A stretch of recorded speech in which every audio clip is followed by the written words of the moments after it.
3-4 പ്രാവശ്യം റഹ്മാനൊക്കെ ഇത്രേ ചോദിച്ചുള്ളൂ, ഇടി കിട്ടാൻ ഓക്കെ ആണോ, ഇടി കിട്ടാൻ റെഡിയാണോ.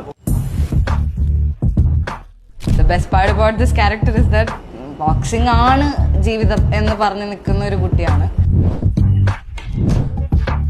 ഇങ്ങനത്തെ ക്യാരക്ടർ ആയതുകൊണ്ട് you need to make sure you have that thing going on in your body language, your mind, everything. So definitely അത്രയും ട്രെയിൻ ചെയ്യണം. somehow ബോക്സിംഗ് എന്നുള്ളൊരു സാധനം എനിക്ക് തലയിൽ കയറി കഴിഞ്ഞു. അത് ആദ്യമൊക്കെ നമ്മള് ഇടി കിട്ടുമ്പോ തന്നെ കണ്ണടയ്ക്കും. സാധാരണ ഞാൻ കണ്ടേക്കണ കോച്ചെന്ന് പറഞ്ഞാൽ പറഞ്ഞു തന്നിട്ട് അവിടെ നിന്നിട്ട് he will do it with us, so we won't feel like giving it up.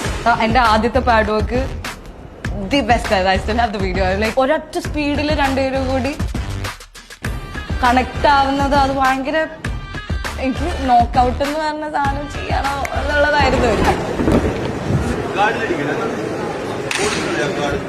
ഇടിക്കണല്ലോ ഒറ്റ ടേക്കിൽ അത് ഓക്കെ ആക്കിയില്ലെങ്കിൽ ഇവർക്ക് ഇടി. ഞാൻ പ്രൊഫഷണലും അല്ല, I don't do it right ടൈമിൽ തിങ്കിങ് അങ്ങനെ. It is not easy to beat എന്നുള്ളത് ഞാൻ പഠിച്ചു.